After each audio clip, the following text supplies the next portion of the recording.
Hi friends, welcome back to my channel. ನಾನು ಶೋಭಾ. ನಾನಿವತ್ತು ತುಂಬಾ ರುಚಿಯಾಗಿರೋವಂಥ ನಾನ್ ವೆಜ್ ಇಷ್ಟಪಡೋರಿಗೆ ತುಂಬಾ ರುಚಿಯಾಗಿ ಟೇಸ್ಟಿಯಾಗಿರೋವಂಥ ಚಿಕನ್ ಕಟ್ಲೆಟ್ ಮತ್ತು ಚಿಕನ್ ವಡೆ ಏನು ಬೇಕಾದರೂ ಹೆಸರನ್ನ ಇಡ್ಬೋದು. ತುಂಬಾ ರುಚಿಯಾಗಿರುತ್ತೆ. ಸಿಂಪಲ್ ಮಸಾಲಾನ ಹಾಕಿ ಯಾವ ರೀತಿ ಮಾಡ್ಕೊಳ್ಳೋದು ಅಂತ ಹೇಳಿ ನೋಡ್ಕೊಂಬರೋಣ ಬನ್ನಿ ಫ್ರೆಂಡ್ಸ್. ವಿಡಿಯೋನ ಸ್ಕಿಪ್ ಮಾಡಲಾರ್ದೆ ಪೂರ್ತಿ ನೋಡಿ. ವಿಡಿಯೋ ಇಷ್ಟ ಆದರೆ ಪ್ಲೀಸ್ ಲೈಕ್ ಮಾಡಿ.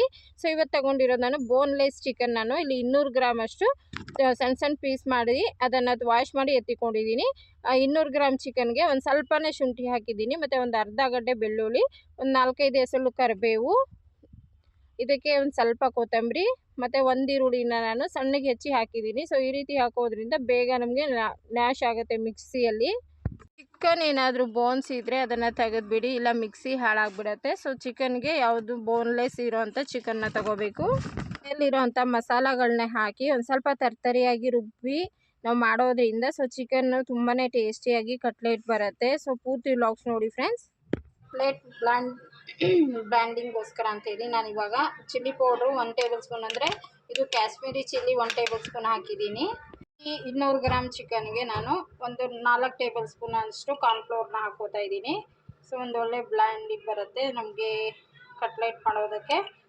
ಚೆನ್ನಾಗಿ ಬರುತ್ತೆ ಅಂಥೇಳಿ 4 ಟೇಬಲ್ ಸ್ಪೂನ್ ಅಷ್ಟು ಕಾರ್ನ್ಫ್ಲೋರ್ ಹಾಕಿದ್ದೀನಿ. ಟೇಬಲ್ ಸ್ಪೂನ್ ಆಗುವಷ್ಟು ಅರಶಿನ ಪುಡಿ, ರುಚಿಗೆ ತಕ್ಕಷ್ಟು ಒಂದು ಅರ್ಧ ಟೇಬಲ್ ಸ್ಪೂನ್ ಅಷ್ಟು ಉಪ್ಪು ಹಾಕಿದ್ದೀನಿ. ಗರಂ ಮಸಾಲ ಒಂದು ಅರ್ಧ ಟೇಬಲ್ ಸ್ಪೂನ್ ಅಷ್ಟು ಹಾಕ್ತಾ ಇದ್ದೀನಿ. ಇದನ್ನೆಲ್ಲನೂ ನಾವು ಅಂದರೆ ನೀರು ಹಾಕ್ದಿರ ಹಾಗೇ ಡ್ರೈ ಆಗಿ ಆನ್ ಆಫ್ ಮಾಡಿ ನುಣ್ಣಗೆ ಪೇಸ್ಟ್ ರೀತಿಯಲ್ಲಿ ಮಾಡ್ಕೋಬೇಕು. ಬನ್ನಿ ಇದನ್ನು ಮಿಕ್ಸಿ ಮಾಡ್ಕೊಂಬರೋಣ. ಒಂದು ಅರ್ಧ ಲಿಂಬೆಹಣ್ಣು ನಾನು ರಸನ ಇಟ್ಕೋತಾ ಇದ್ದೀನಿ. ಸ್ವಲ್ಪ ಸಾಕು, ಒಂದು ಅರ್ಧ ಟೇಬಲ್ ಸ್ಪೂನ್ ಅಷ್ಟು, ತುಂಬಾ ಟೇಸ್ಟ್ ಬರುತ್ತೆ. ಬನ್ನಿ ಇವಾಗ ಆನ್ ಆಫ್ ಮಾಡಿಕೊಂಡು ಇದನ್ನು ಒಳ್ಳೆ ಪೇಸ್ಟ್ ಮಾಡ್ಕೊಂಬರೋಣ. ಇವಾಗ ನಾನು ಇದನ್ನು ನೀಟಾಗಿ ಈ ರೀತಿಯಾಗಿ ಪೇಸ್ಟಾಗಿ ರುಬ್ಕೊಂಡಿದ್ದೀನಿ. ಆನ್ ಆಫ್ ಮಾಡಿ ಇಷ್ಟು ಗಟ್ಟಿ ಇದ್ದರೆ ಸಾಕಾಗತ್ತೆ.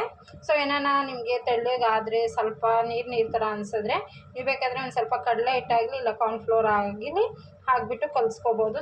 ಈಗ ಅದಕ್ಕಿದ್ರೆ ನಿಮಗೆ ಕಟ್ಲೆಟ್ ತುಂಬಾ ಚೆನ್ನಾಗಿ ಬರುತ್ತೆ. ಬನ್ನಿ ಇವಾಗ ಎಣ್ಣೆ ಒಂದು ಕಡಾಯಲ್ಲಿ ಇಟ್ಬಿಟ್ಟು ಕಡಾಯಲ್ಲೇ ಇವತ್ತು ಕಟ್ಲೆಟ್ನ ಮಾಡ್ತಾ ಇರೋದ್ರಿಂದ ಚಿಕನ್ ಕಟ್ಲೆಟ್ನ ಮಾಡ್ಕೊಂಬರೋಣ ಬನ್ನಿ. ಒಂದು 3-4 ಟೇಬಲ್ ಸ್ಪೂನು ಒಂದು ತವದ ಮೇಲೆ ಎಣ್ಣೆನ ಹಾಕಿ ಒಂದು ಸ್ವಲ್ಪ ಬಿಸಿ ಆಗೋಗಿಬಿಡೋಣ. ಅಷ್ಟರಲ್ಲಿ ನಾವು ಇಲ್ಲಿ ರುಬ್ಬಿರೋಂಥ ಮಿಶ್ರಣನ ಒಂದು ಪ್ಲೇಟಲ್ಲಿ ತೆಗೆದುಬಿಟ್ಟು ಸಣ್ಣದಾಗಿ ಎಷ್ಟು ನಾವು ಸ್ವಲ್ಪ ಉಂಡೆಗಳನ್ನ ಮಾಡಿಕೊಂಡು ತುಂಬಾ ತೆಳ್ಳಗೆ ಒತ್ಕೊಳ್ಳೋದ್ರಿಂದ ತುಂಬಾ ಬೇಗ ಬೇಯುತ್ತೆ, ಮತ್ತು ಒಳಗಡೆ ಹಸಿ ಇರಲ್ಲ, ತುಂಬಾ ರುಚಿಯಾಗಿ ಬರುತ್ತೆ.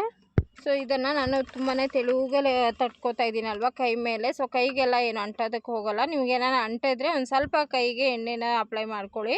ಮತ್ತು ನಾನಿಲ್ಲಿ ಬ್ರೆಡ್ ಕ್ರಮ್ಸ್ನ ಯೂಸ್ ಮಾಡ್ತಾರೆ. ನಾವು ಬ್ರೆಡ್ ಕ್ರಮ್ಸ್ನ ಎಲ್ಲಿ ಹುಡ್ಕೊಂಡು ಹೋಗೋದಲ್ವ.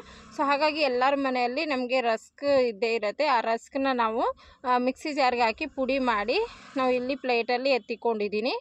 ಈ ರೀತಿಯಾಗಿ ತರ್ತರಿಯಾಗಿ ಪುಡಿ ಮಾಡಿ ಇಟ್ಕೊಂಡ್ರೆ ಆಯಿತು. ತುಂಬಾ ಒಂದು ಹೋಟ್ಲಲ್ಲಿ ಯಾವ ರೀತಿ ನಿಮಗೆ ಕಟ್ಲೆಟ್ ತಿಂತೀರ ಅದೇ ರೀತಿ ಬರುತ್ತೆ. ಇನ್ನು ಹೋಟ್ಲಲ್ಲಿ ನಿಮಗೆ ಒಳಗಡೆ ಹಸಿನೇ ಸಿಗೋ ಥರ ಇರುತ್ತೆ. ನಾನು ಮಾಡಿರೋಂಥ ಇವತ್ತಿನ ರೆಸಿಪಿ ನಮ್ಮ ಮನೇಲಿ ಎಲ್ಲರಿಗೂ ಇಷ್ಟ ಆಯಿತು. ಫಸ್ಟ್ ಟೈಮ್ ಮಾಡಿದ್ದೆ ನಾನು, ತುಂಬಾ ರುಚಿಯಾಗಿ ಬಂತು ನೋಡಿ. ಈ ರೀತಿಯಾಗಿ ತುಂಬಾ ತೆಳುಗೆ ನಮಗೆ ಯಾವ ರೌಂಡ್ ಶೇಪನ್ನು ಮಾಡ್ಕೊಳ್ಳಿ, ಯಾವ ಶೇಪನ್ನು ಮಾಡ್ಕೊಳ್ಳಿ ನೀವು, ತುಂಬಾ ತೆಳುಗೆ ನಾವು ಕೈ ಮೇಲೆ ತಟ್ಕೊಂಡು ಬ್ರೆಡ್ ಕ್ರಮ್ಸ್ ಮೇಲೆ ಎದ್ದು ನೀಟಾಗಿ ಡೀಪ್ ಮಾಡಿ ನಾವು ಬಿಸಿಯಾಗಿರೋವಂಥ ಎಣ್ಣೆ ಮೇಲೆ ಹಾಕಿ, ಅಂದರೆ ಆದಷ್ಟು ಮಧ್ಯಮ ಉರಿಯಲ್ಲಿ ಇಟ್ಕೊಂಡು ನಾವು ಇದನ್ನು ಎರಡೂ ಸೈಡು ಚೆನ್ನಾಗಿ ರೋಸ್ಟ್ ಮಾಡ್ಕೋಬೇಕು. ನೀವು ಕಬಾಬ್ ರೀತಿಯಲ್ಲಿ ಕೂಡ ಮಾಡ್ಕೋಬಹುದು.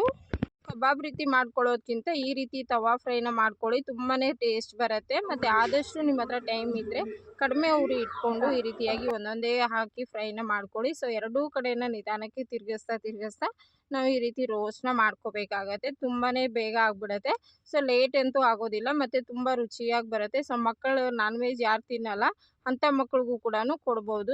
ಬಜ್ಜಿ ರೀತಿಯಲ್ಲಿ ತುಂಬ ಟೇಸ್ಟ್ ಬರುತ್ತೆ, ಮತ್ತು ಚಿಕನ್ ಫ್ಲೇವರ್ಸು ಅದೆಲ್ಲ ತುಂಬಾ ಚೆನ್ನಾಗಿ ಬಂದಿತ್ತು. ಒಂದು ಸರಿ ಟ್ರೈ ಮಾಡಿ ನೋಡಿ ನಿಮ್ಮ ಮನೆಯಲ್ಲಿ. ಆದಷ್ಟು ತೆಳುಗೆ ತಟ್ಕೊಂಡು ಈ ರೀತಿಯಾಗಿ ಎಣ್ಣೆ ನಮಗೆ ಒಂದೇ ಸ್ಪೂನ್ ಎಣ್ಣೆ ಹೋಗೋದು. ನೀವು ಎಷ್ಟು ಒಂದು 20-25 ಮಾಡಿದ್ದೆ ನಾನು. ಮೇಲೆ ಎಷ್ಟು ಎಣ್ಣೆ ಹಾಕಿರ್ತೀವೋ ಲಾಸ್ಟಲ್ಲೂ ಅಷ್ಟೇ ಅದೇ ರೀತಿ ಎಣ್ಣೆಗಳ ಮತ್ತೆ ಹಾಗೆ ಮಿಕ್ಕೋಗುತ್ತೆ.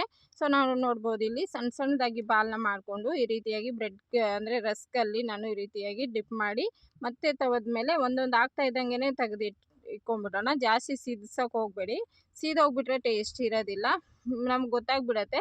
ಮತ್ತು ಸ್ಮೆಲ್ಲು ಅಷ್ಟೇ ತುಂಬಾ ಚೆನ್ನಾಗಿ ಬರುತ್ತೆ ಚಿಕನ್ದು.